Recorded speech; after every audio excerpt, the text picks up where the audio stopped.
All right, friends, while they're doing that, welcome. Hooray, salt lines.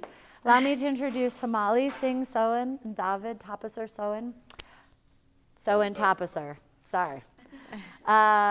Together they are Hylozoic desires, also H and D. It took me like 6 months to see that. And so they are the artists responsible for Namak Nazar and Piscean Premonition. So we're really lucky. They've been here to help with installation. We built the ruin together on Monday. I'm sure many of you saw that. And today we'll be kind of putting the seating and filling the track with salt.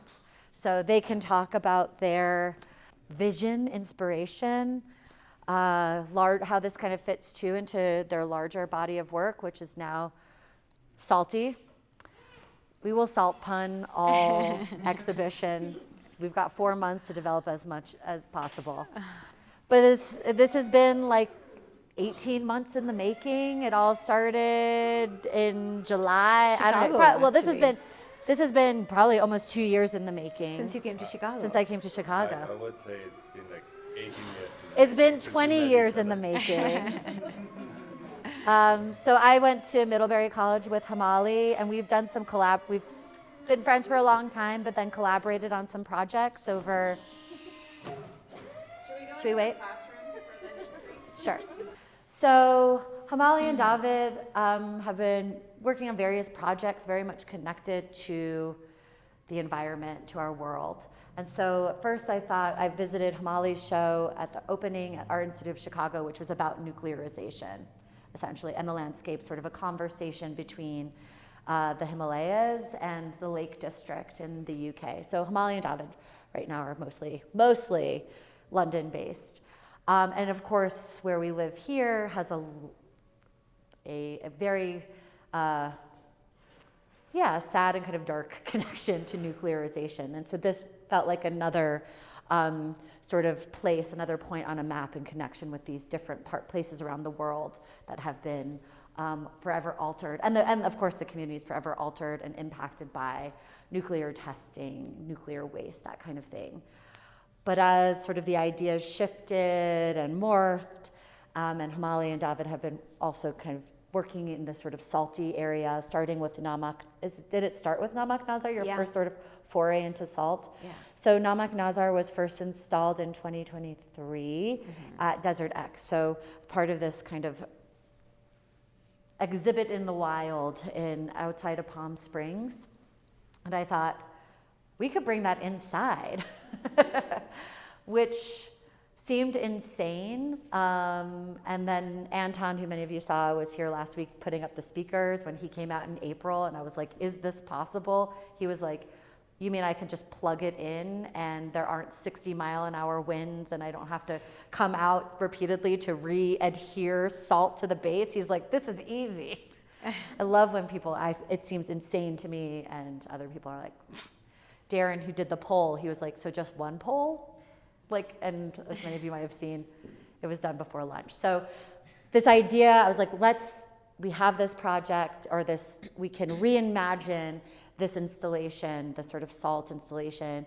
And Himali had developed this other idea for Piscean Premonition, this sort of fish in this future ruin. And as part of our larger goal in general of making the global local, of bringing global artists, global ideas, global connections here to our small rural university community, that connecting that to the Salt Lake crisis, the Great Salt Lake crisis, seemed really relevant and important. So we put the nuclearization would have been cool because it's similarly making the global local, but we had this opportunity to connect it to Great Salt Lake, especially here, which it seems like an issue that's removed, to bring that issue into this sort of local consciousness. So yeah, go ahead. It was probably about 6 months before you went to Chicago that we were introduced to David Mizell. That's the other part of it, yeah. So David Mizell, whose aerial photographs had approached us about doing a second series, because these are from 2003, 2004, and he wanted to revisit Great Salt Lake and sort of document the change over 20 years. Didn't pan out because SUU free airplanes were not the airplanes that he liked, but we are lucky to have, then we brought in Alexandra Fuller, who did these salt prints, which I think works really well. It would have been interesting to have this dynamic between then and now, but what the dynamic ends up being this kind of macrocosmic aerial view of the Great Salt Lake, and then this more intimate kind of human, or like, I guess there's a horse in some of them, so this living being connection, bringing it down to like the way that living beings are interacting with that environment. So Alex actually will be here today. We'll be doing a podcast recording, and she'll be participating in the opening tomorrow. So we're also lucky. David Mizell is San Francisco based, so it's nice too to have an artist who is more local, who will be joining us again for a Community Creates cyanotype workshop in February. So we applied for this grant, for NEA grant, kind of put together these wild ideas, and they liked it, so we got the money, and we were able to, make it manifest. So that's sort of the origin story of the exhibition. But I think in general, we're using salt as this is one of our salty puns, the prism through which we are exploring climate change, because salt, we say, is both sort of the maker and the marker of climate change. The way that increased salinity in the ocean is impacting the circulation of water, ocean water from the poles down to the tropics, is contributing to the warming of this is sciencey stuff with water density and whatnot, but it's contributing to the melting of ice caps. Then you have elevated water levels, which are bringing salt water up freshwater systems, right, rivers, so that brackish water is now going further up, which impacts agriculture. Of course, it's not just human-caused climate change, it's also human development, right? We see this around Salt Lake too. We're increasingly diverting freshwater sources to more agriculture or residential water, industry, et cetera. And then you have, like in Salt Lake, that is also impacting that water cycle between mountain snow, melting, filling, evaporation, snow, et cetera, right? When you have less water in general because of drought, but also then diversion, it is also impacting this.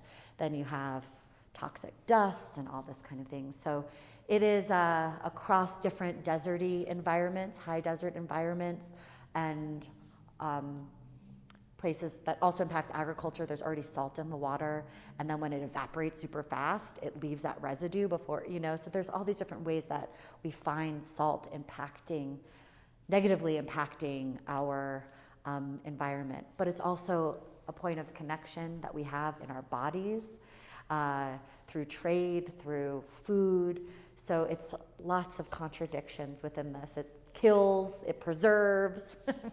Too much, you have high blood pressure. Too little, it's not good for your body either. So it's just kind of wrought and fraught with contradiction, and is sort of this entry point, again, to not just dire climate change kind of narratives, but also connections from sort of the past, the present, and future, and kind of these global connections of what connects us in sort of climate crises, but also in our own history and bodies.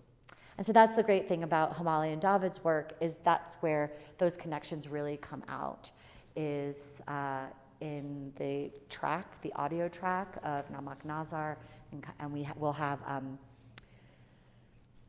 the transcript of that, the manifesto, available and for taking home too.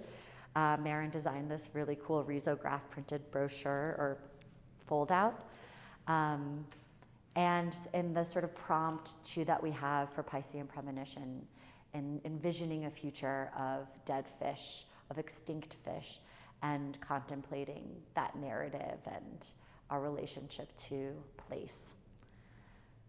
Should we go in? Any questions so far? Cool. All right, let's. Do you want us to just say a few? Yeah, please. I was just going to say, you speak. If you want to talk about maybe the origins and inspiration and. Yeah, so maybe firstly I should say that Hylozoic desires is our collective name, and the word Hylozoic is the philosophical concept that a plant, a stone, or a human being all have equal being and sentience. So maybe people would ask you that, and that feels something like we started to take, we wrote from the perspective of a mountain, we've written from the perspective of a volcano, we've written from the perspective of earthquakes. David often uses music to make you hear things that are otherwise go inaudible at a planetary level. So that's where our collective began, and then obviously salt became one of the particles, one of the minerals that we chose to tell maybe the story of the world through a particle of salt. This started when we went to the Salton Sea. I don't know if any of you have been there or know the story, but the Colorado River was diverted, and they made like a natural, like a man-made natural lake. And it's all started evaporating, and the entire shoreline is just crusted in salt. There's like dead fish. It's super toxic. You can you step in, and there's just like all of these colors of like peat, and it's become a real crisis. Just look up the Salton Sea. You'll go on Reddit. I mean, you'll have a blast. So that's where this came out of. We were like, what if there's all these conspiracy theories in the Southwest and California? We saw a lot of these like UFO buildings, and we were like, what if there's a new conspiracy theory? And that is that this particle of salt is trying to govern the whole world. And that is both inside us, inside our bodies, as Becky said, and then also outside. So just like we have snow lines or tree lines, we have salt lines.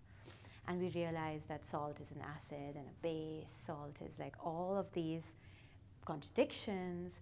But Namak Nazar became this pole that told a story of the non-binary, the non-dualistic, not black, not white, the in-between space. So the kind of subtext, if you start to hear it from that, is that it's also telling the story of how do we start to think not in just these dualities.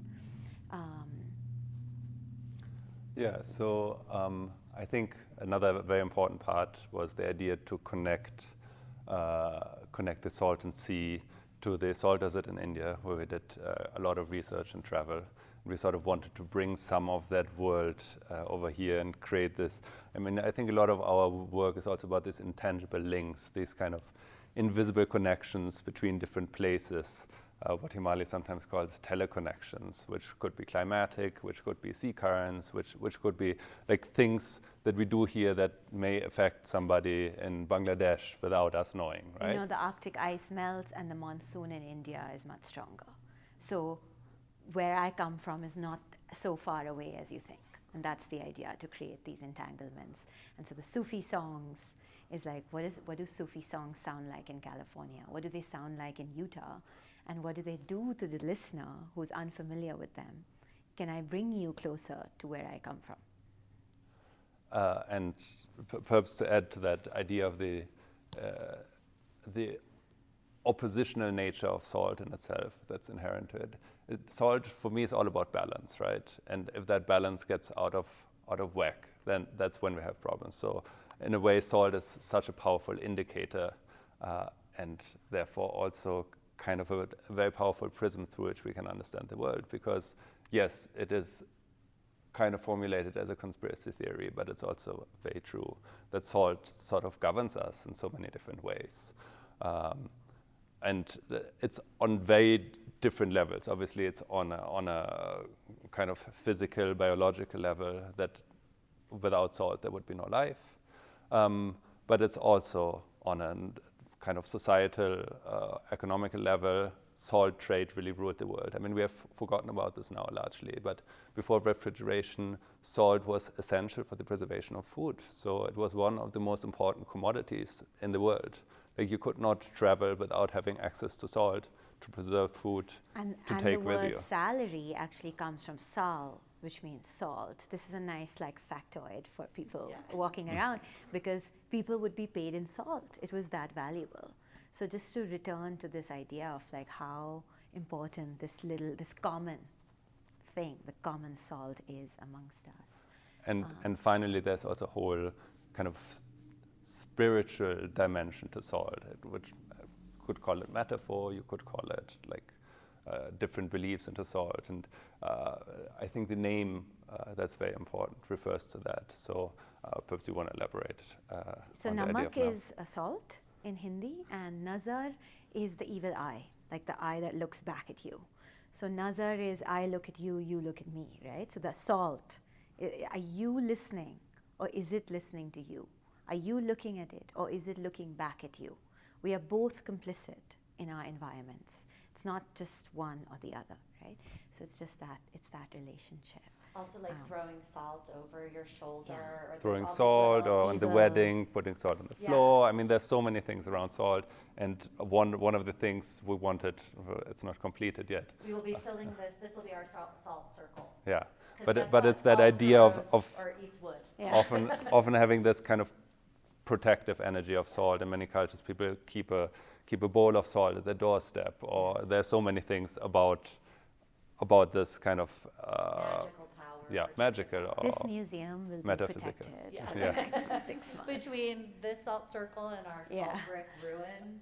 and good another vibes only. another reference perhaps for this, or a couple more references for this work, just physically speaking. So it is obviously a pillar, and it's a salt pillar, which you may be familiar with the kind of biblical references to the salt pillar, and the idea of looking back, looking towards the future, and all the implications that come with it. Lot's wife who Because gets Lot's wife was turned into a pillar of salt when she disobeyed, and with Namak Nazar we actually encourage disobedience. Because with Gandhi, for example, it was the disobedience movement that led him to walk to the salt lake, to the salt pan in India, pick up a fist of salt and say, this is ours, this is our soil, because the British did not allow us to even touch salt. So it was that act of disobedience that allowed liberation and freedom.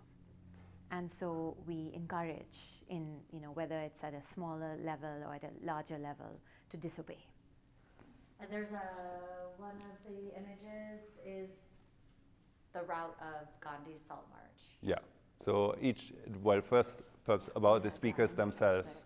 So these kind of loudspeakers are very common all over South Asia and the Middle East, and As typically prayer. you would find them on temples or mosques, and that's where the daily call for prayer would come from.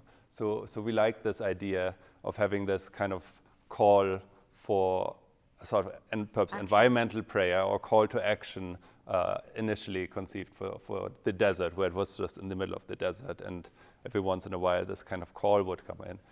Now it's in here. And so the museum becomes a kind of temple in this case. And every one of these speakers has a tiny little design that speaks to different things we mentioned in the story and the sound piece. I don't know, Himali, do you want to talk about some of these? Maybe or not it's so I much? have the guide. You have the guide. Okay, I'll- perhaps, David, perhaps you can chill out. yeah. Perhaps the last thing I forget want to perhaps say is about the sound itself. So apart from the recordings, so all the musical recordings in the sound piece are recordings we did in the salt desert in India with local musicians who live there, local folklore songs about traveling, Sufi songs. And the other thing is recordings of salt. So I did all these field recordings of salt sounds, basically, salt production, playing with salt, and then obviously Himali's poetry. I hope that's more than enough. That's great. Any questions? You could just, you have to press the button and listen to it. I think you all have already. Yeah, we can do that at the end. Yeah. So also, we will be filling this track with salt. And then we will also have 2 benches and 5 floor seats, although I think I might have the budget to purchase a few more. We'll start there. It seems like a really big circle. We'll see how it looks. So there will be seating options for those visitors who want to listen to the whole thing or kind of take it in.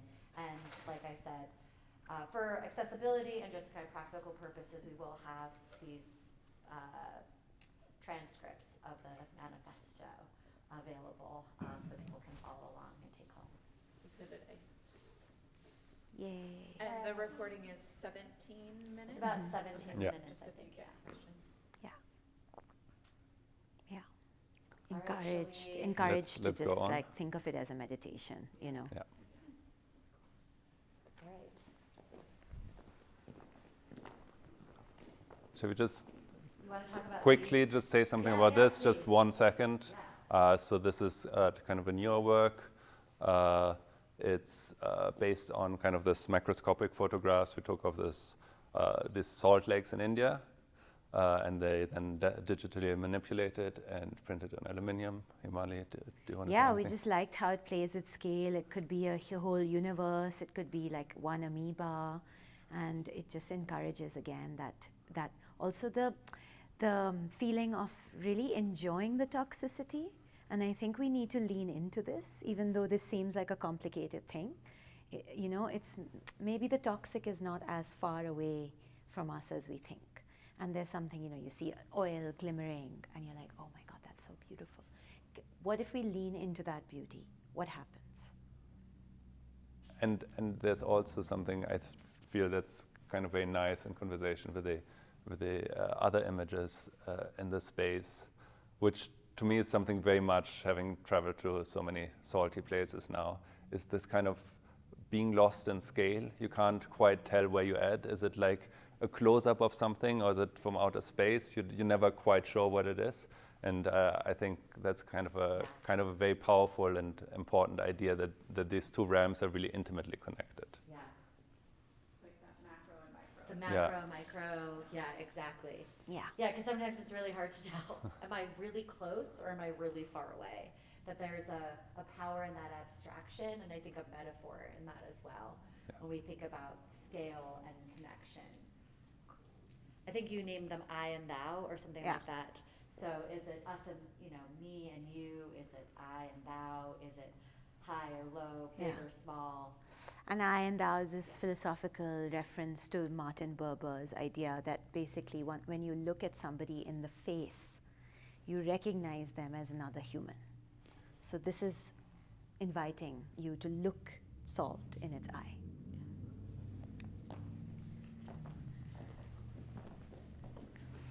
Cool.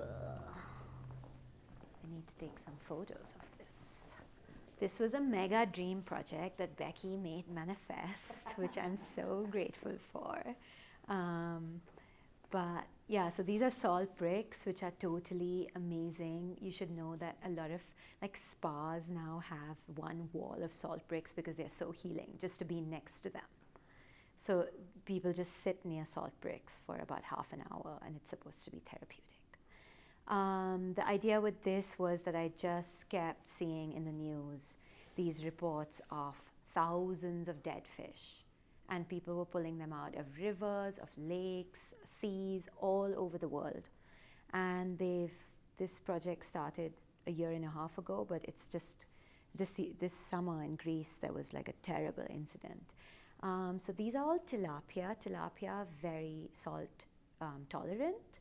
And so this is an imagination of a kind of future ruin in which even the most salt-tolerant species have found themselves adrift. And I think it's just an invitation for people to come in and speculate upon what preceded this moment that this ruin is here now. And perhaps also the fish in so many mythologies as like the carrier of messages And fortune tellers. and Yeah. the fortune teller. So obviously this fish is also kind of carrying a message. And they're salt glazed. Yes, so do you want to talk a little bit about how you worked with Charlie Yeah. before she came? So many of you met Charlie, right, who was here this summer making all of these fish in the ceramic studio.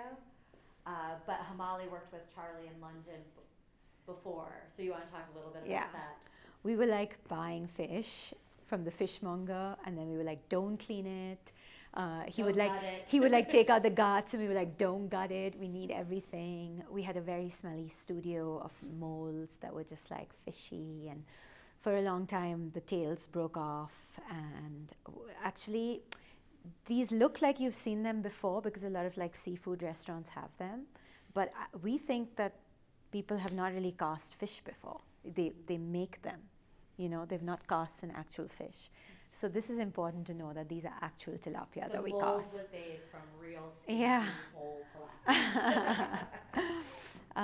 Yeah, and then we tested different glazes, and it felt like the kind of metallicness, just what I was saying, the beauty and the toxicity would like attract people somehow and make them question that place. But then the terracotta we also loved because for me, definitely in India, but I think all over, ruins are associated with terracotta, and it feels archaeological, and it feels something that's ancient. So we love this combination of the two, and then it was amazing that Charlie could just come here rather than us making them in London and shipping them over. They could be made here, and with the help of your ceramics people, and I think we use some salt from here and the water from here, so there are, you know. Luckily, Morton salt comes from Great Salt Lake, so we we weren't really allowed to collect. Yeah. But we also use salt in the initial tests from India, from the UAE. We use different kinds of salt to see what results they would bring us. Do you want to talk too about your experience in Dubai and how the salt bricks Yeah. came to be? Which, I mean, how cool are these salt bricks? Yeah. Oh, sorry. They're actually The salt using bricks, them as new materials, both tilapia. So basically in places like Dubai and that desert area, because it's already where we're going to be in a few years, post climate change. It's so dry, it's arid. Scientists are kind of looking at how do we learn from aridity? What are our futuristic solutions going to be once the waters have evaporated, once climate change, which at this moment is irreversible, is gonna just be. And tilapia are one of the fish that they're trying to cultivate because they can deal with higher salt levels. But then salt bricks, because there's so much salt coming up now, is one of the architectural materials that they are trying to experiment with. And they actually use brine as cement. And so the brine, over time, salt just grows into itself. So the houses are super secure. They've done all these experiments, and they want to build with salt. So this refers in a way to a potential, sort of mass extinction alludes to a potential future, but so does tilapia and salt bricks as this potential salt-resistant fish or salt-tolerant fish, and also potential salty building materials. Yeah. So there are a couple nods to a sort of positive and also negative future. Yeah. And I think that there's something really powerful about a future ruin, that to approach it like you're a future human, in 1,000 years, 500 years, coming upon this and imagining the story of how the fish got here, and also how human civilization might have gotten here. Imagine yourself as a human who has never seen a fish before. And also something we haven't included in our interpretation, but it could be a really nice question to ask visitors, is something that a lot of climate scientists are asking, is how do we become better ancestors? How do we become good ancestors, right? And so this points exactly to that. Yeah. It's similar to, I think, the way of framing it is because a lot of this feels really dire and scary and alienating. And I think that that's the power of art, to have this interesting, rather than statistics or, news stories or whatever that are very scary and kind of alienating. You just kind of want to, I don't know, sometimes I just want to go into my bed, put my head under the covers. But here, imagining again how to be a good ancestor, I've framed this a bunch too, like when we had the privilege activity a couple years ago. You don't want people to, this isn't about guilt or shame. This is how is being aware of your own privilege allow you to therefore be aware of how you relate to others and just to be a good neighbor. And this is like being a good ancestor, I think, has a very similar thing. Our knowledge and kind of rumination, it's yours to have, there you go. But to be contemplating potential futures and understanding what are we leaving for our future children and grandchildren. And that same kind of, this comes out of empathy and compassion and wanting to be good stewards of this world. So what is an ancestor but a neighbor in the past? Questions? So we have prompts. I put everything away, but we have pads of paper, so people are invited to write here or sit down and ruminate on the ruin, and then we have really nice rose gold clips to clip here. So the story of this, people's connections to fish, connections to the environment, A fishtory. A fishtory. Oh my God. We are just punning, we are coining terms. It becomes a collective, that's why Jason and I wrote this together, right? A collective record, right? That people's stories become the backdrop of the piece. Yeah. And we're keeping it kind of dim, kind of moody. We have taken down, right, all the vinyl, so there is also like some nice natural light, which is a cool connection, even though we're inside, that we now have this Porosity. porosity with the outside. Is every fish different, like cast from a different fish, or some of them repeat? I think we worked with maybe 8 yeah. molds. Some repeats if you look closely. Yeah, and just some heads. But every piece is different. Is a little bit because different. They're all glazed. All the glazes are different. Yeah, everybody can pick a fave. The greenish one? Yeah. There's a couple that are really yellow. Yeah. It's just a fun thing and also as you move around, so this is the first time we've experimented with colored lights, and Mallory and there was a lot of good cutting and playing around, and I think that thanks to Mallory for enabling this kind of theatrical lighting that now we have. You'll notice too, it's not just here, it's everywhere. Something we can now play with in the future, but it changes as you move around it too. And as the clouds roll. Standing here. Have the natural light. Yeah. The light keeps changing, and these bricks, each brick is certainly different. And you can see the color changes. Some are very light, some are very dark. They also capture and diffuse the light in interesting ways. It'll be also interesting over the course of the exhibition between October and March, how the winter light changes things. I have a question. Yeah.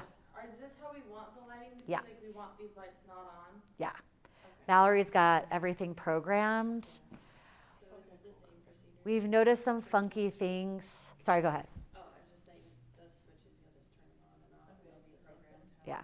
Becca is the manager or the coordinator of visitor experience, and they Yeah. open and close. I mean, maybe Mallory, you'll want to adjust if it gets super dark in the winter, but I have no idea. Yeah. It could look even moodier by Yeah. the time it gets darker. Once the time changes. Yeah. There's one last thought about kind of thinking about being future ancestors and salt. Is also to think about salt and the connection to soil. In so many places, salt is kind of a Yeah. metaphor for the soil you come from, like salt. Salt of people, the our earth. people, the salt of the earth belonging to that. So that's also something perhaps you can think about or hint at thinking about these stories of a future route. Yeah. How does it connect us to place? How does it connect us? How does it connect us to the soil? Yeah. Questions? Maybe just a little bit more about the terracotta color versus the really shiny iridescent ones. Were they just glazed differently, or were they No, also totally fired different. They're differently? fired at, Yeah. it's a totally different Clay, material. yeah. So these are porcelain, the glazed ones, and they're all glazed with like,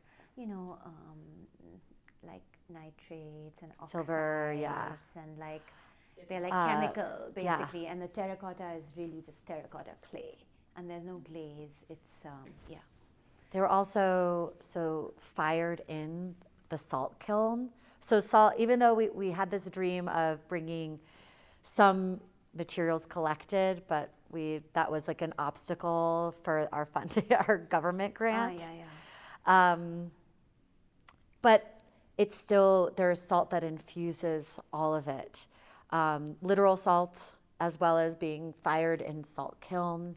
So, and I do think here too, that terracotta color does feel reminiscent of red rocks, of adobe brick. That is a local building, both for indigenous people and pioneers. My house is made of the earth. It's made of adobe brick. So there are references and little winks at like our literal landscape, and also to salt. Yeah, we use bismuth, which gives it guys, I'm now a ceramic chemist because I had to order all these things. Bismuth and silver nitrate to get that iridescence.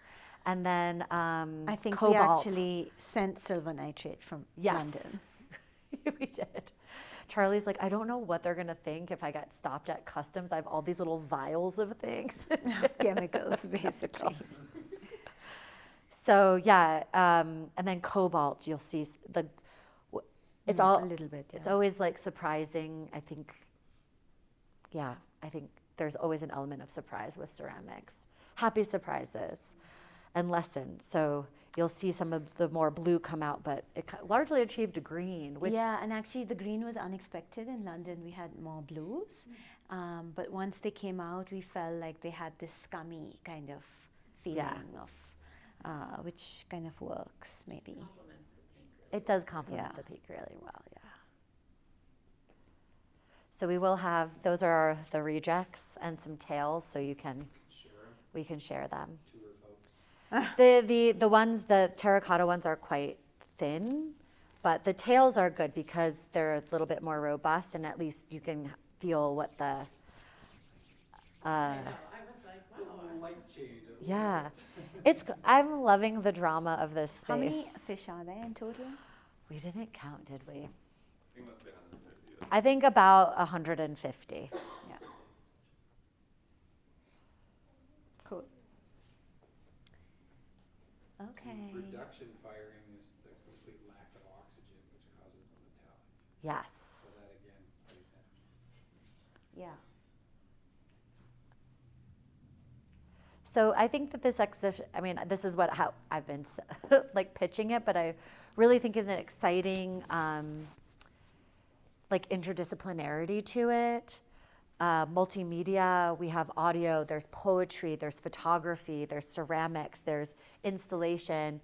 We're encouraging writing, so there's really a great example of the intersection of different media and different arts here in this exhibit. I'll also mention for Alex's, thinking about infusing salt, right? Yeah. For her dissolution series, those is rag paper that was soaked in salt from Great Salt Lake. So there are photos taken at the lake and in the sort of dried beds of the mountains surrounding it. And then the paper is literally soaked in salty water from Salt Lake. And then it's a silver salt print, also photography, chemistry. Actually, Caitlin, you can probably, I'm putting you on the spot, photographer. It's an older 19th century. 19th century First print. techniques of Yeah. doing photographs, of fixing them, developed in the 20s, 1840s, I think, 1840s. 1840s. And basically, it was later on replaced with albumin and stuff like that, but first They were using dry Yeah. reactant, and then also as a fixer, so that was quickly replaced. They used salt water basically. Yeah. So a reference again to the history of photography, to the literal landscape and the lake, and again the sort of like about scale, about macro and micro, where you have the aerial photographs and then this bringing it down to earth, to sort of the human and animal level. And then we also have Alex's pieces in the New Media Gallery, which are also, it's her tautology series that also has cyanotype poetry. And tautology means having two perspectives on the same thing. And that's sort of visually represented in there. She did these photographs also on the dried beds of the Great Salt Lake with mirrors. It looks digitally manipulated, but they were actual physical mirrors where she's angling it and capturing a lighter part of the sky. It changed again. That was so cool. She also did that series during COVID where there was a lot of multiple perspectives on the same things, and it felt like, I think maybe a lot of us had that feeling about what is truth, what is reality. And I think some of those same themes feel relevant when we're talking about climate change and environmental issues, that there feels like there are many different, what is reality, what is truth, this is what we're experiencing, and how do we sort of reconcile these different perspectives so that we don't all just, that the conversation doesn't collapse and action can take place. So exciting, right? And this is, I'm excited about, this show has been such a long time coming. I'm really excited that it's finally here. And I couldn't be happier with the way it turned out. Yay. And then the salt bricks are here. Many of you heard me freaking out about procuring another 700 salt bricks. All 700 are in this installation. Also, the interesting thing about salt bricks generally is that they're from underground salt mines. There's actually one not so far from here in Redmond, Utah. But they are often seeds that then dried and then over geologic time got compressed, and then now they're harvested as bricks. But it's also interesting to think about that kind of time, geological scale. Oh my God, geologic time. Also, if any of you have Apple TV Plus, there is, what is it called, Jessica? I can't remember the name of this.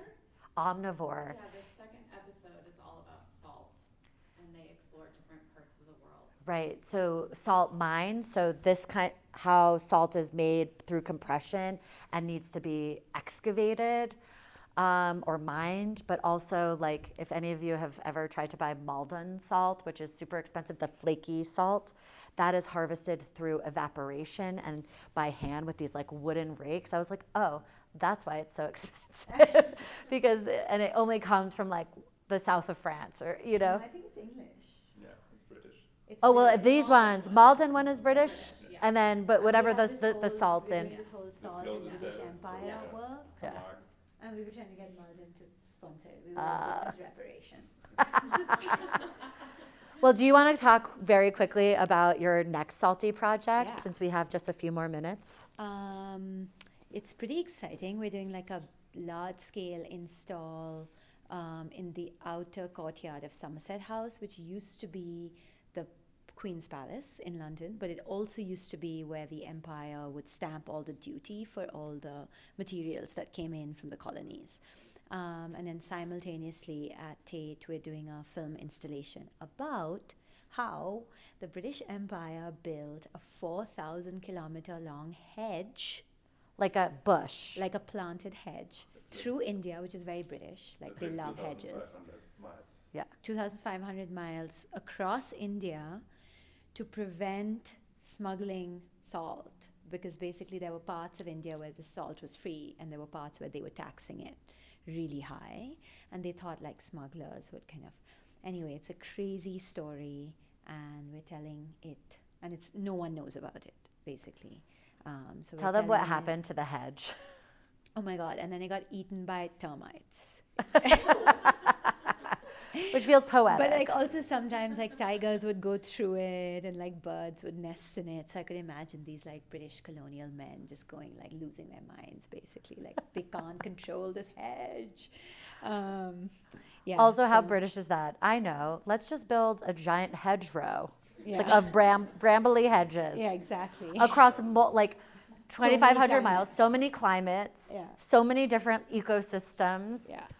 This should work. 19th century, so like 1840 to 1880 or so. Yeah.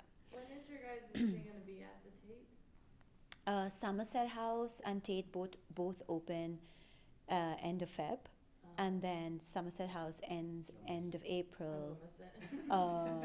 When do you go? November. Oh yeah. Phew, thank God it's not opening in November. Not because of you, just because of the timeline. The Somerset one will be up through April. Through April. So maybe we can send, when does the, like Jeff lead the group? Usually spring break. Spring break. So maybe we'll, Yeah. if would we be have an awesome. SU group, we'll send them. Yeah. And Diane will see it probably. You Oh can yes, send her. we'll send Diane Stewart Yeah. for sure. And Tate lasts till end of August. It's like a Oh, so full Tate will be there 6-month for a run. while. So if you Yeah. go back, Becca. Yeah. Becca's so worldly. Sweet. Cool. Any other questions? Or comments? Comments? Feelings? Are we excited? Are we nervous? They will be leading the tours, the Yeah. K-12 tours. That's why we gave you way too much information. But It's really helpful. It's been interesting to like have no information and just stare Yeah. at that green piece over there. Yeah. And just these things and just stare at them and be like, I What? don't know anything about this. Yeah. But like it's still, you can still draw things out of it. Yeah. So it's cool to have all that information. yeah.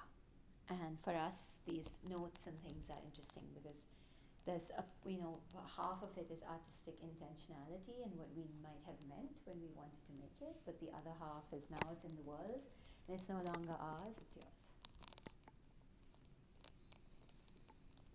Cool. All right. Thank you.